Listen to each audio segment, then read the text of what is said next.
Okay. Hey team, I'm Maddie. Welcome to Science Side Up. I'm pre-recording a rant video, science debunking video, because my schedule is crazy and I'm tired all the time. So I don't know when this is gonna air, but we're gonna try this. This is definitely more fun live, but um, you know, things happen.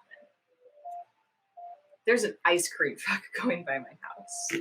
Anywho, um, okay, so recently, um, for whatever reason, young Earth creationist arguments about distant starlight, and specifically, they're like, it's not a problem because of the one-way speed of light. Guys, I find that such an annoying argument. Oh my god, I find it so annoying. And it's because they've managed to bring together in one fell swoop like two of the things that drive me insane the most. One, people who don't understand science trying to explain science stuff to me. Two, real in the weeds theoretical physics. I am convinced that there are parts of theoretical physics that exist um, uh, mostly to make theoretical physicists feel what's the word, like more important than the rest of the world, or feel superior. That's what it is. There are theoretical physicists, there's stuff in theoretical physics that exists to make theoretical physicists feel all superior and get to say annoying stuff like, well, did you know, blah blah blah, right? And this is only for like juniors in physics, because that like smugness should get beaten out of you later in your career, hopefully. But anyway, it doesn't always, and it drives me insane. um and that's not to say that, like, listen, it's because the minutia of a field, right, is only relevant to people in that field. And so there's a lot of stuff in theoretical physics that like is minutia, right? And doesn't affect me or the way I do in science in any way, shape, or form. Doesn't affect the way I live my life. Not important for like how planes fly, or even how like space shuttles fly, or how telescopes work, right? Um, uh, and yet you get some people who are like, well, I know you were taught blah blah blah blah blah, but really it's blah. It's like, listen, team, we teach small children that rainbows form when light gets split into its different pieces when it goes through raindrops. And is that true? Mostly, but it doesn't explain why it forms a bow, right?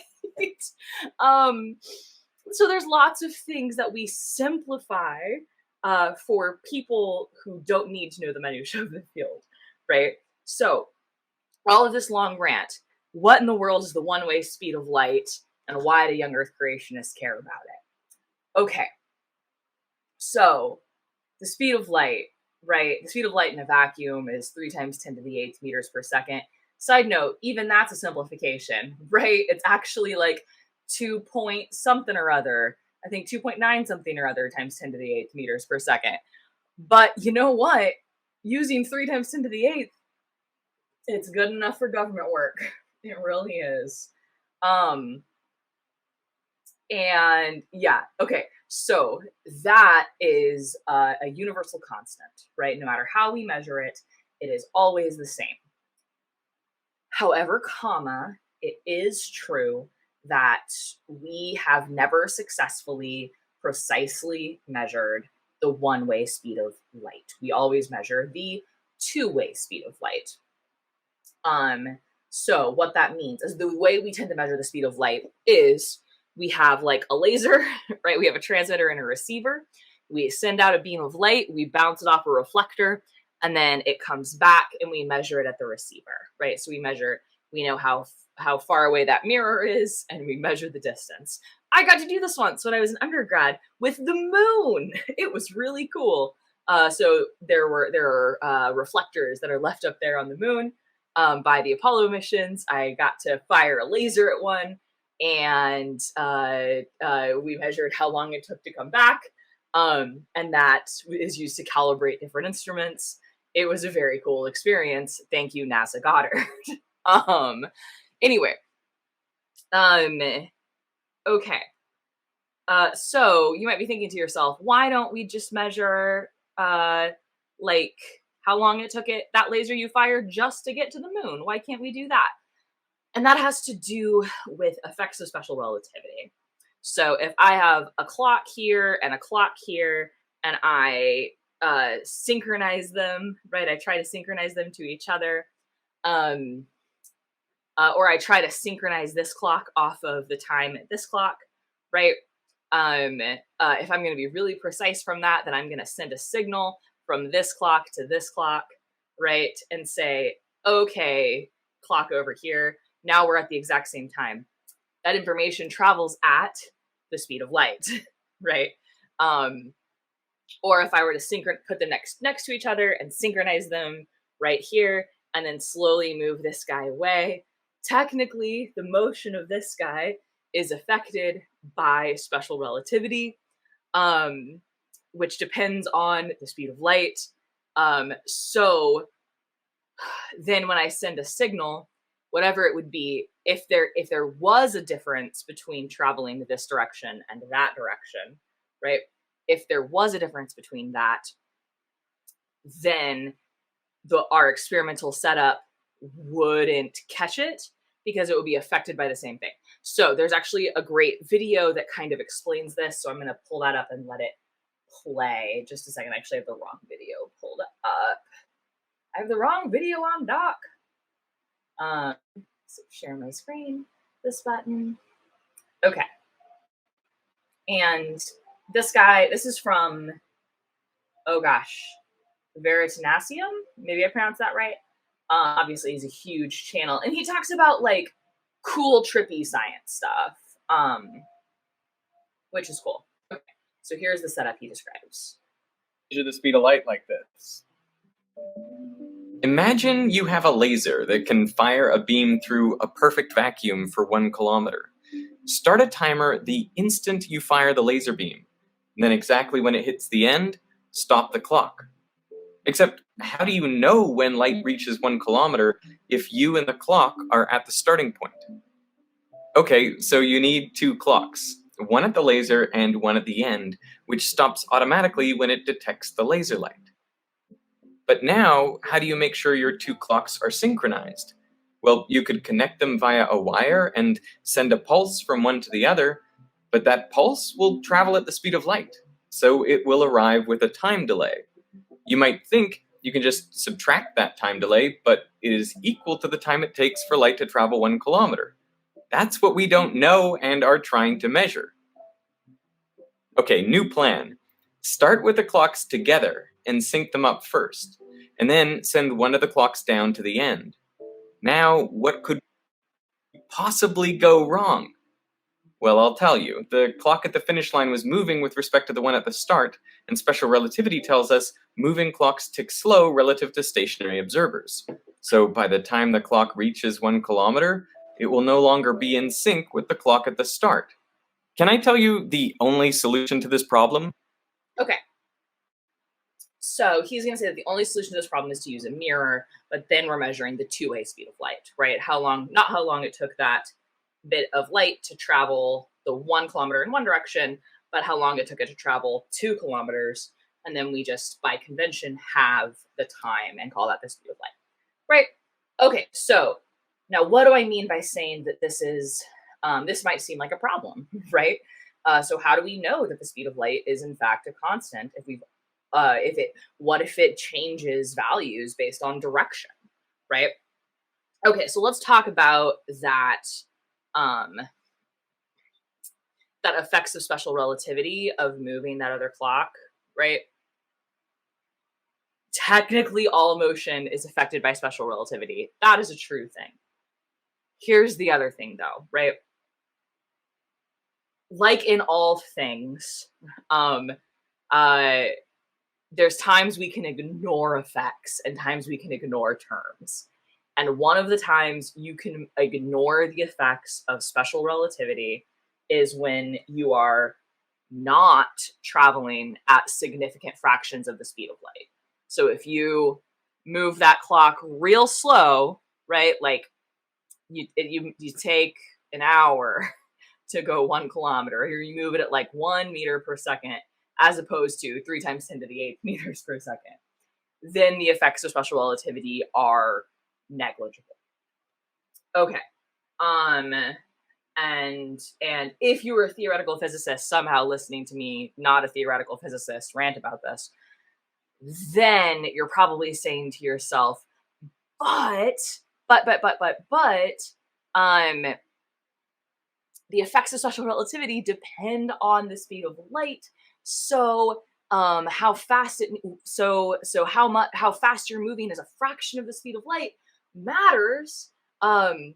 Matters if you, oh my gosh, matters.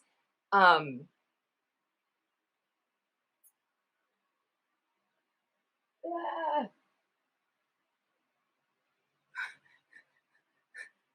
See, I told you guys, I'm tired and out of it all the time. That's what, at the time of recording, I'm like 7 months pregnant, and by golly, team, does my brain not like me? Listen, doing PhD work is very hard right now. It's fine. I'm very excited about a baby, but still, a pregnancy, like 0 out of 10, would not recommend. Anyway, okay.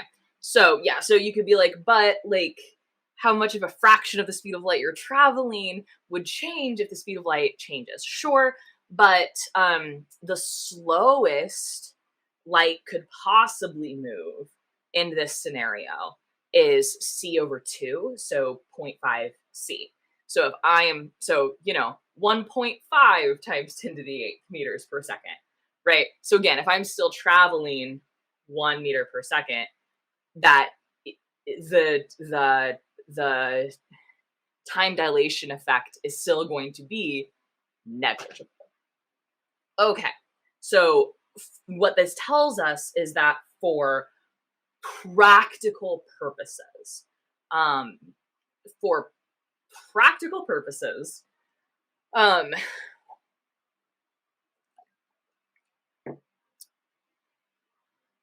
no matter how we measure the speed of light, it's always the same number. We can always consider c to be 3 times 10 to the 8th meters per second for practical purposes.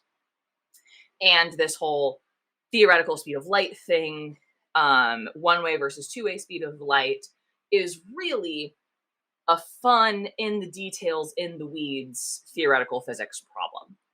Another thing to consider is that it is the standard convention in physics to consider the speed of light to be constant in all directions.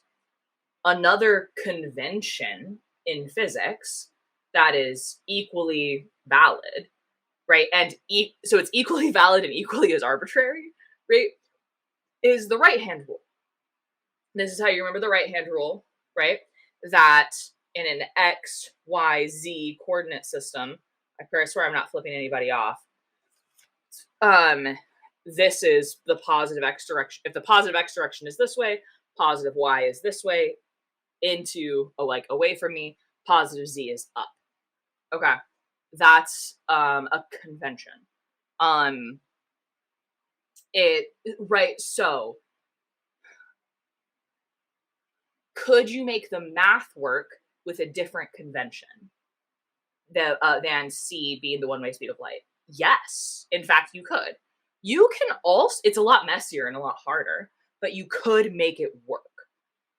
You can make all of our known physics, every observed phenomena, work if you assume the Earth to be the center of the universe, right? The math is a lot harder, but you can do it. For an atmospheric science analogy, we, when we're looking at wind fields, we arbitrarily define a coordinate system that is parallel to the wind. So we don't actually, like, when we're doing like the hard math, we're not actually looking at east, west, north, south.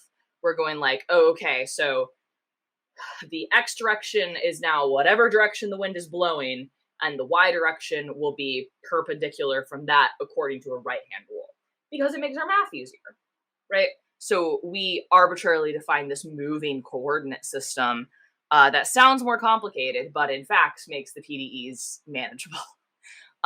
So these are all arbitrary conventions that scientists and physicists especially do to make their lives easier, to make calculations easier. And it's one of those things that there's no right or wrong. So when you're picking these conventions, there's not a wrong way to do it. There is a more or less difficult way to do it. But there's not a wrong way. So, okay, so all of that being said, the main takeaway here is that for practical purposes, we know that the speed of light in a vacuum is 3 times 10 to the 8th meters per second, no matter which way it's traveling. That is a thing that we can know and be confident in. And again, minutia of but can we really measure the one-way speed of light is a very fun theoretical physics little problem. And honestly, the first person to whoever is going to do it for the first time will win a Nobel Prize, right? They'll win the Nobel Prize in physics that year, because it's a really big deal in the theoretical physics world. But for you and me, it's not something we need to worry about. Speed of light is the speed of light, right? And the way that we have measured the one-way speed of light is good enough for government work, right? We can be very confident. We can be very confident in the values that we consistently measure. And this includes like, oh my goodness. This includes like, so light can't get to us instantaneously from far away, which is what young Earth creationists want to say, because then it wouldn't redshift, right? And so if the speed of light coming from a distant star to us is in fact instantaneous, then the way your universe works has to incorporate, well, then the Earth must be traveling away from that light at the speed of light in order to get other observed effects, right? So, okay, so that's the fun physics part. Now let's laugh at a real bottom tier young Earth creationist standing for truth. Because I feel really salty about this. I really do. And yeah, okay. So, okay, I was a math major in college, right? I doubled in math and Earth, atmospheric, and planetary sciences, but my prime major was math. And I did applied math. So one, I got a ton of crap from pure math majors telling me I wasn't doing real math. And I was like, yeah, but I'm going to be hireable, so like, let's all calm down. And but then also like the physicists, because theoretical physicists think they're very good at math, and they are not nearly as good at math as they think. So now I'm being the jerk. I'm being a jerk to physicists the same way theoretical mathematicians were a jerk to me. And it's just a cycle of being jerks in academia. So maybe that's something I need to go like reflect on. But in the meantime, let's listen to someone who does not know anything about physics talk to us about, he's going to help us, the critics, understand distant starlight. How kind. I do have to say this, Standing for Truth has way better graphics than I do. I like can't be bothered to learn how to do cool graphics. Okay.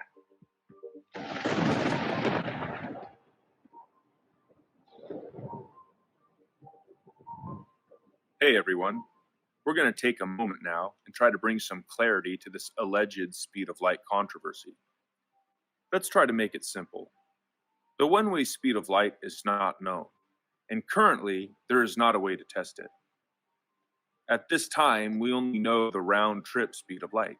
That is true. Hopefully I explained all of that. So this is a thing that is technically true, but practically irrelevant. If you're looking for an explanation of why only the round-trip speed of light can be tested, check the description for a link to an upload where this is explained.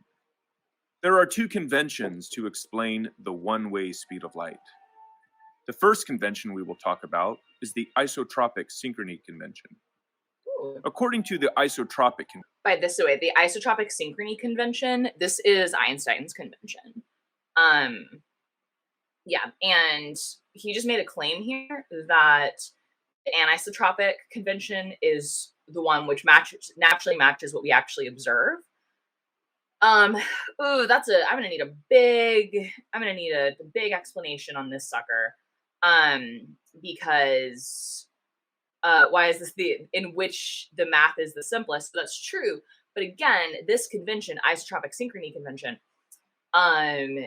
this saying that this is matches less what we observe is like saying a right-handed coordinate system doesn't match what we observe as well as a left-handed coordinate system.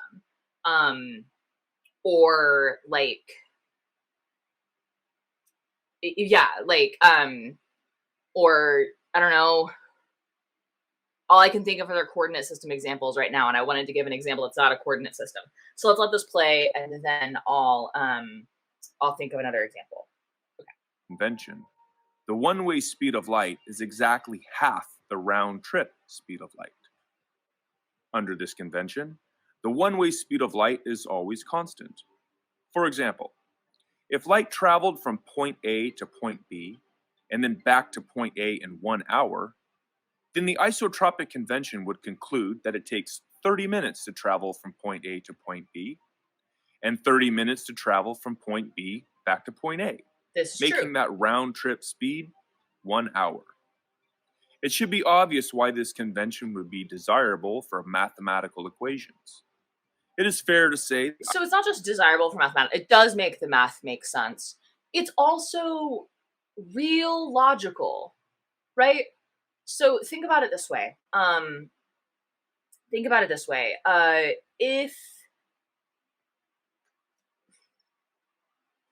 If we wanted to measure the speed of sound, right? We're trying to measure a different wave instead of light. And I'm over here, I've got a trombone, and you're 10 feet away, and with a sensor that really carefully detects how fast the sound of my trombone is going to get from me to you. And I play my trombone, and it takes, so long to get to you. Cool. And then I hand you the trombone, you hand me the sensor, and we stand 10 feet away.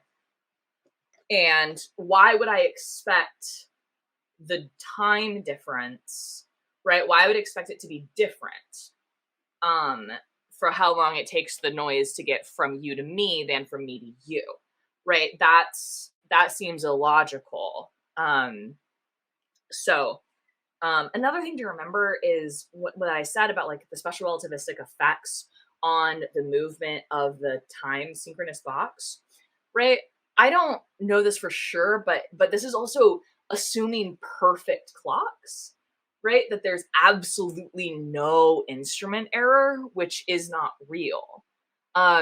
So if the order of magnitude of the, like, how far we're off because of special relativity is equal to or less than the precision of the instrument, then again, it's not something we ever have to worry about because it's at or below the level of noise. Okay. So again, that's why this is a theoretical physics thought experiment and not like an applied physics thing, because the applied physicist will remember that things like instrument error exist. Okay. Let's play. Isotropic convention has more utility. However, Having utility does not make the convention true. Now let's talk about the anisotropic synchrony convention. Under this convention, again, there's a measure here of what do you mean for a convention to be true, right? Yeah, because it kind of gets down to, we're talking about such minute differences. So the universe works the same way if we assume isotropic synchrony or anisotropic synchrony. Just by the way, team, sorry, for those who don't spend all day every day looking at science words, isotropic means the same in all directions. Anisotropic means not the same in all directions. So, okay. But let's hear why this is somehow more true. the round trip speed from point A to point B and back to point A would also be 1 hour. Under this convention, the light would not be traveling at 30 minutes in each direction. Under the anisotropic convention, the light could be traveling at 29 minutes from point A to point B and 31 minutes back to point A. It could also be that the light travels instantly from point A to point B and 1 hour from point B back to point A. The anisotropic convention would allow a variable speed between the locations, just as long as the round-trip speed is constant. Experiments in a laboratory with light have shown that light can behave strangely. Okay. Physicists slow the speed of light.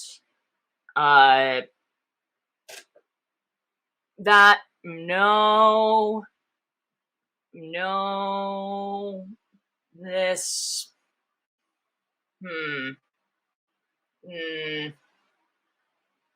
give me it. So, speed of light in a vacuum is what's constant, right? Speed of light in a vacuum is what is constant. All right, let's go. Let's find. We're gonna find that article. That's also a pop science article. So I need it. I need the real article. Let's go find it. Okay. So we'll do this and we'll embigify it. Oh, look, I'm so little. Yeah, that's better. Okay. Physicists slow the speed of light. Sorry, we can do this. That looks better for you guys. Yeah. Okay, science and technology, physicists slow the speed of light.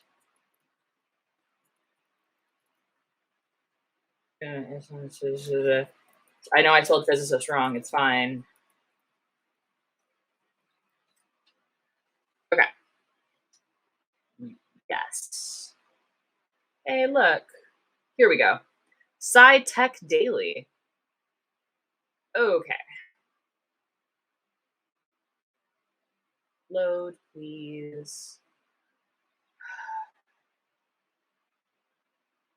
By applying a mask to an optical beam to give photons a spatial structure, physicists have demonstrated that spatially structured photons travel slower than the speed of light in free space.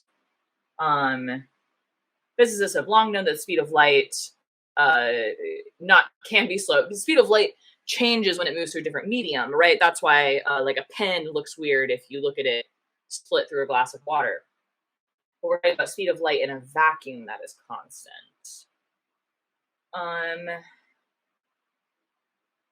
And they've managed to slow photons in free space, so in a vacuum for the first time. They have demonstrated that applying a mask to an optical beam to give photons a spatial structure can reduce their speed. Okay. The experiment was configured like a race with two photons released simultaneously across identical distances towards a defined finish line. And then, oh my gosh, stop popping up things. Cool. Although the group travels along the road as a unit, the student. Oh.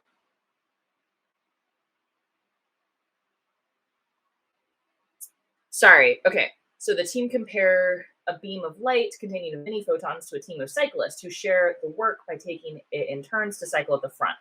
Although the group travels along the road as a unit, the speed of individual cyclists can vary as they swap position. The group formation can make it difficult to define a single velocity for all cyclists, and the same applies to light. This is talking about group versus, oh my god, brain fart, group velocity as opposed to just regular velocity, right? Oh my gosh. Why can't I think of waves right now? This is the, phase velocity. Cool, yes. Group velocity versus phase velocity. So in this example of like the cyclists, think about it as the group cyclist moves at one speed, but any individual cyclist could be moving at a different speed. So very specifically, when we're talking about the speed of light, we're talking about the group velocity. So we're talking about the speed of this whole packet, not of an individual photon. Why is this important? Because this tells us the speed at which information travels. So even if, and this can happen, that an individual photon, its phase velocity could exceed the speed of light, the group velocity doesn't. See what I mean about minutia? Getting into some of this stuff. So is it true that the speed of light in a vacuum is a universal constant? Yes. Are there more details to that don't matter to the general public? Also, yes. Okay. And this like group versus phase velocity is one of them. So I'm wondering if they're talking about phase velocity here. Okay. A single pulse of light can make many photons. Scientists know that light pulses are characterized by a number of different velocities.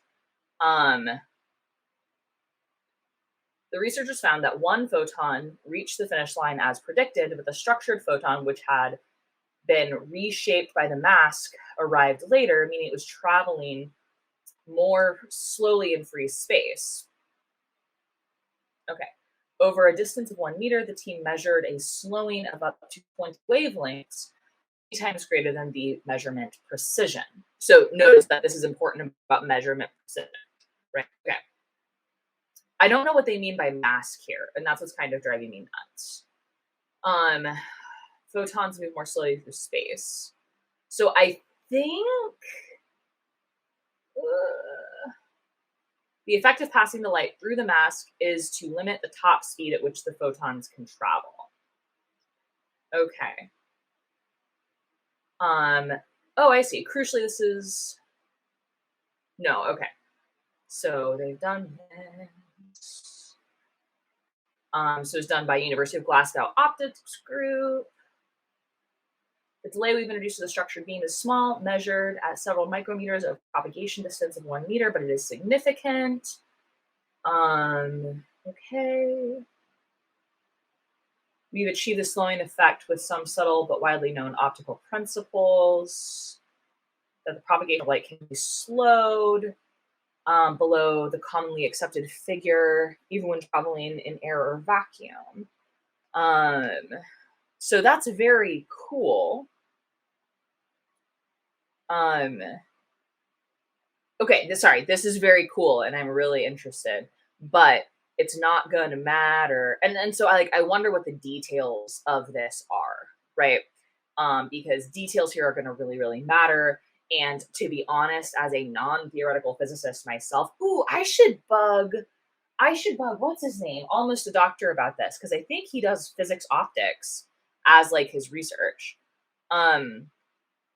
which would be very cool. So I should bug him about this. But anyway, while we're here, so very importantly, this is that the speed of light can be slowed, right? So if we take everything we just read as the gospel truth, right, which I'm willing to do. I know that's a pop sci article, but honestly, if I pulled up the real paper, I'm not sure I would understand it much better because it is theoretical physics. Excuse me. And so I am pretty willing to take that. And so again, I don't know what that mask means. I would really need somebody to explain that to me for me to fully understand, like what's going on.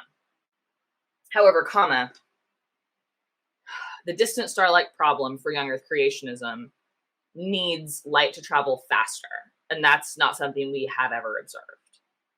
Okay, so we'll get back to this. There are some universities who have claimed to speed up and even slow down the speed of light. I would need to see a citation quantum- for who has claimed to speed up the speed of light, because that would be like world-breakingly important. Would only further validate the anisotropic model. Both the isotropic and the anisotropic synchrony convention are consistent with Einstein physics.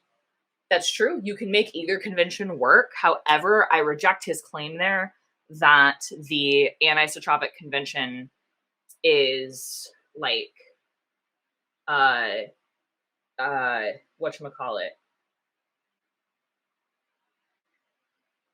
better. Okay.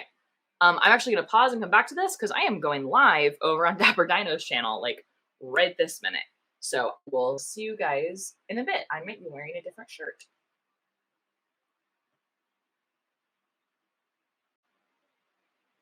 Oh, hello. I came back. I am, in fact, wearing a different shirt now because it is the next day. For me, but it's instantaneous for you due to the magic of video stuff. So cool. All right. We were watching SFT explain stuff about distant starlight and the one-way versus two-way speed of light. Okay. Bam. So good at this. Share. All right, let's listen to him. Regarding the anisotropic convention would be the implications regarding the age of the Earth. Because under the anisotropic synchrony convention, there is no problem with distant starlight. Except, yes, there is. Right? So, yes, there is a problem with distant starlight, even if the universe has like anisotropic. Even if the speed of light is anisotropic. So the most simplest way I can kind of explain this is that, remember in the like clock example, where the two clocks, how long, like if it took c/2 to go this way and then instantaneous for light to go the other way, that like didn't change how far away the clocks were, right? And so it is by convention that we assume an isotropic, constant in all directions, speed of light, one-way speed of light. And then our universe, like the math that we use to describe how the universe works, like, is easier. That's a true statement. However, it's also a convention that like the Earth is not the center of the universe, right? That we think about sort of the center of the universe as the central point from which everything in the universe is moving away from, right? As a consequence of the Big Bang. That's what we think of as the center of the universe. It's perfectly mathematically fine to assume that the Earth is at the center of the universe, right? You can, make that your convention, and then you just have to do much more difficult math to describe the behaviors of, like, I want to say planetary bodies, but I mean also galaxies and solar systems to explain the motion of galaxies and planets and solar systems and comets and everything that's in space, right? All you did was make your life harder. But you can do that if you want, right? So if the speed of light is anisotropic, if we take that as our convention, that doesn't change, say, how far away Mars is, right? And we can measure how far away Mars is.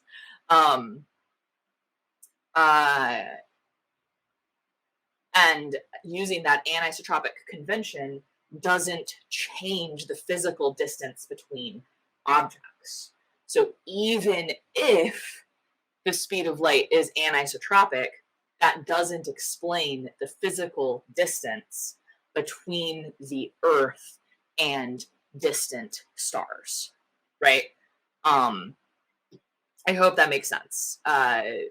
So, and then of course, right? So to say the distant starlight problem to young Earth creationists is that if the universe is young, is only 6,000 years old, then how can we see light from stars that are more than 6,000 light years away? Right? Oh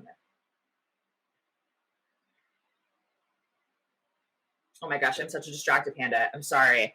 I'm like really fidgety and I feel really salty about a bunch of things today. So I'm trying to film a bunch, but I'm also having trouble like keeping a line of thought, keeping a train of thought going. We're just going to go off the rails a whole lot. So anyway, basically you still have a distant starlight problem. We're still seeing things that are very old, right? And you wouldn't see those things. So the other thing, okay, so sorry, let me bring this back to center. If starlight got to us instantaneously, right? Then when we looked, so right now, if you point your telescope at the sky and you know what you're looking for, right? You're an astronomer and you can look at things and not just be like, oh, that's real pretty, right? Which is what I do. I love telescopes. I love looking at the stars, but I'm not really an astronomer, so I don't always know exactly what I'm looking at, especially when it comes to stuff outside of our solar system. But when we look at things that are further away, right? So if we look at a star or a galaxy or a solar system that is, say, 10 billion light years away, and we look at the same type of thing, like let's just call it a star. So we're looking at one star that is 10 billion light years away, and we're looking at the same kind of star that is 1 million light years away. So a billion versus a million light years away. Because it takes 10 billion light years for the light from the more distant star to get to us, the star that we see in the night sky appears young, right? It looks young, versus the star that's 1 million light years away looks much older, because we're seeing that star as it was 1 million years ago. We're seeing the 10 billion light years away star as it was 10 billion years ago. So, so we're effectively looking back in time. And so if these things, if light was getting to us instantaneously, right, then the one that is 10 billion light years away would look older than the one that's 1 million light years away. But in fact, the opposite is true, right? So regardless of your isotropic versus anisotropic speed of light convention, the fact that things that are further away appear to us as younger versus things that are closer is, again, evidence of distance. Okay. I hope that made sense. So distant starlight is still a problem for young Earth creationists under an anisotropic convention. And sometimes, all the time, I feel like they try to go gotcha with this whole one-way versus two-way speed of light, or using more scientific, less accessible terms such as anisotropic synchronicity convention. I think it's synchronicity convention, the anisotropic convention, as opposed to the isotropic convention or the Einstein's convention on the speed of light, right? So distance is still a problem. Okay, let's hear what SFT has to say. The light could be reaching the Earth instantly, and taking its full time on the way back from where it came. The ultimate irony from their objection is that they are unwittingly accusing their secular community of ignorance on this topic. We're unwittingly accusing the secular community of ignorance on this topic. Used against, sorry, the main argument used against non-isotropic synchrony conventions comes from the Isotropic Synchrony Convention being so ingrained that they cannot think outside of the box. No. Listen, friend, I assure you, like, myself and other people who know what this thing is are perfectly capable of thinking outside the box. This is certainly, like, again, I only get annoyed because I'm like, this isn't a practical thing that affects me. But, like, I assure you, like, physics undergrads are well aware of this issue, right? As is, like, every scholarly community.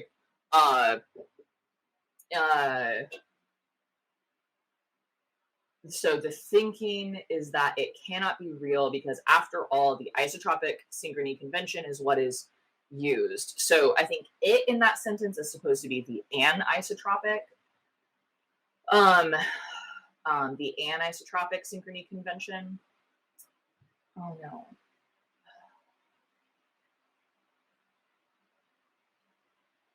And I think here, instead of none, he's trying to say non-isotropic. So, however, non-isotropic synchrony conventions, I think he means non-isotropic synchrony conventions, come as naturally out of relativity as does time dilation and length contraction.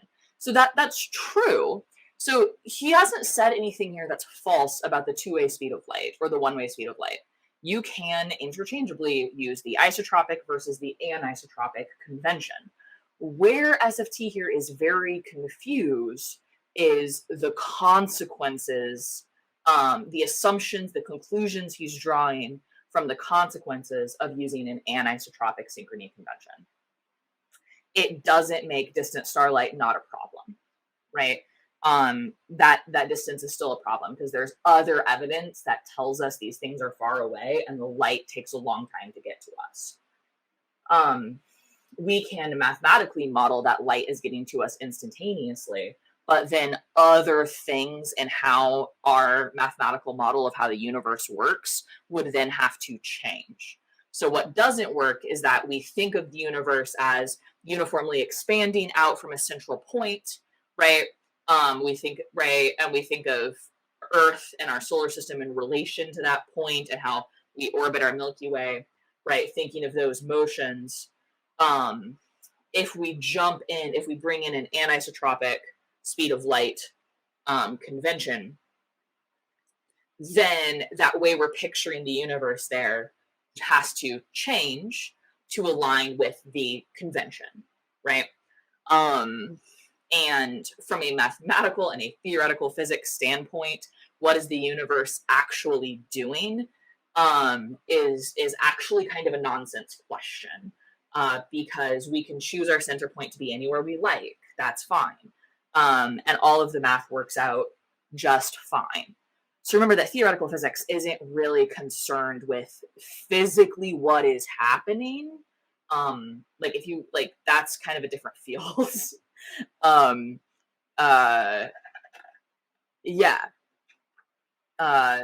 Anyway, if you're wondering why a lot of physicists, especially theoretical physicists, fancy themselves philosophers, like, this is how we get into that type of thinking. Anyway, okay.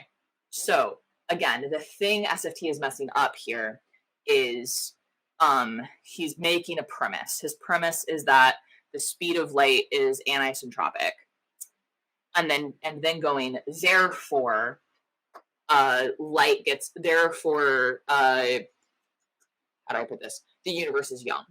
Right, therefore the universe is young, or therefore distant starlight, therefore the light from distant stars getting to us is not a check against a young universe. And that conclusion does not follow the premise because of all of the detail in between. Okay. Because their secular camp accepts both models as valid. It's true. The objection from the critic also exposes their pseudoscientific mentality. Because Ooh, please tell me about my pseudoscientific mentality. All attempts to measure the one-way speed of light suffer from one of three major flaws. So I'm just gonna say that, like,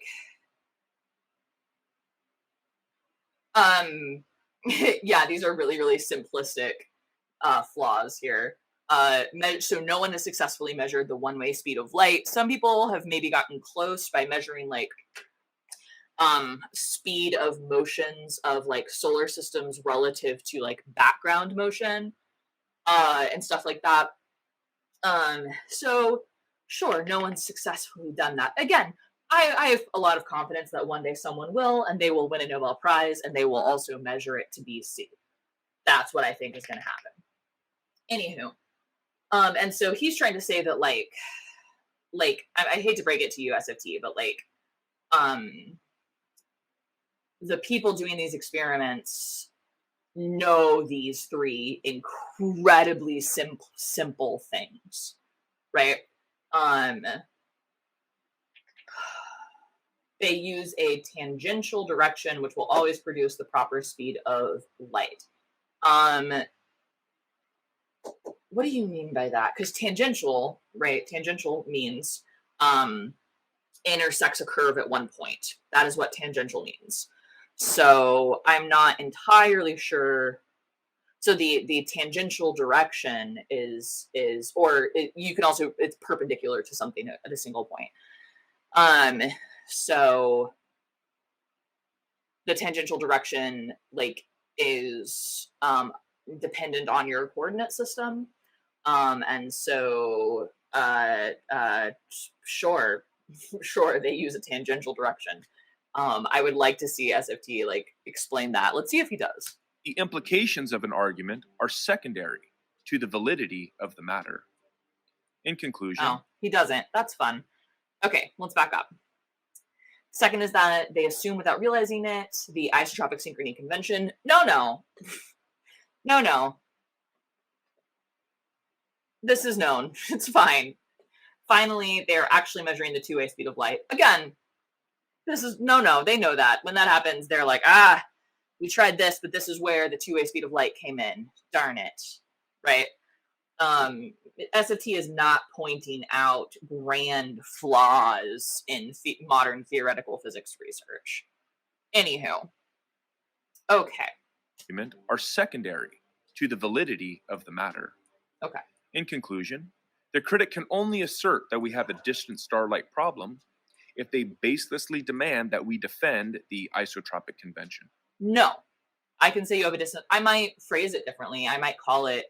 no, I would still call it a distant starlight problem because, again, like, the simplest explanation of why distant starlight is a problem, of why the distance between the Earth and other stars is a problem for younger creationism, is the simplest explanation of that is, well, then how can we see something that's 10 billion light years away if it takes it 10 billion years for its light to reach us?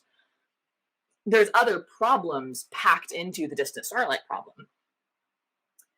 Now, if you just switch to an anisotropic synchrony convention, now your problem becomes, well, if light gets to us from distant stars instantaneously, why do stars that are further away look young, right? So the problem is the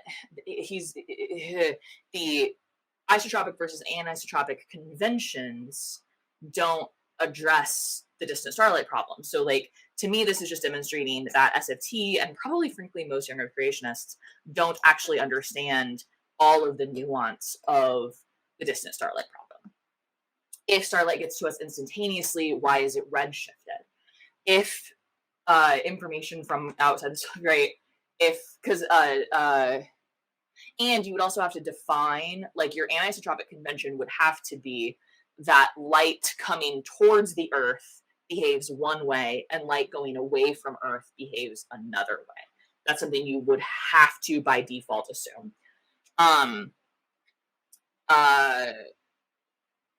Yeah, and also remember that slow-moving clock experiments, while they do not precisely measure the one-way speed of light, they do get really darn close, right? And so no one in the physics community thinks that light travels instantaneously in any direction. I say no one with a little asterisk because I try to avoid a language like no one, never, always, right? Because there's always someone. But um, uh, no one thinks that, right? That information can travel instantaneously. Uh, yeah. Okay. Um, and oh gosh, okay, so this wording on this screenshot here from AIG, many of the predictions of this ASC model, so asynchronous anisotropic synchronous, I want to say synchronicity, but that's not the word. Convention model have already been confirmed, and we expect many more in the future. It's not a model, right? That asynchronicity convention is not a model; it's a convention. And it will not, should not, is not like predicted to um uh like predict anything different about how the universe works than using an isotropic convention. The same way, using a right-handed coordinate system will not give you any different predictions of behavior than a left-handed coordinate system. It's just a convention. Okay.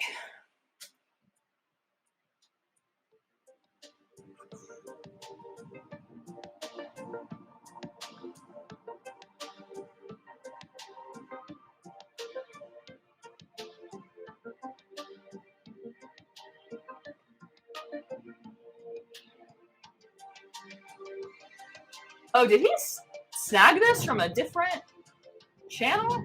Maybe. I don't know. All right. This video is done. Okay.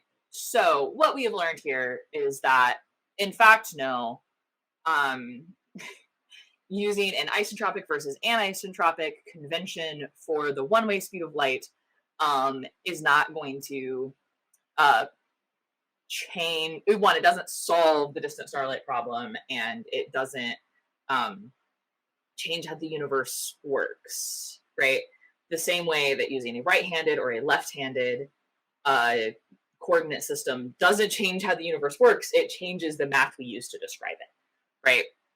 It's not changing the physical process. Which one is true doesn't change any physical processes. Hate to break it to you. Okay. That's it. That's it for this one. I'm gonna go record like 5 more videos, maybe, possibly, hopefully. So I hope you guys liked it. You know, YouTuber chill stuff. Like, subscribe. If you want to, like, my digital tip jar is my buy me a coffee. That's down in the description. I think this is eligible for like super thanks, which is like a super chat with a comment. So you can do that if you want. Again, if you're willing and if you're inclined and able to financially support the channel, that would be lovely. Okay, you guys are cool. I will talk to you soon. Bye, team. Yes, and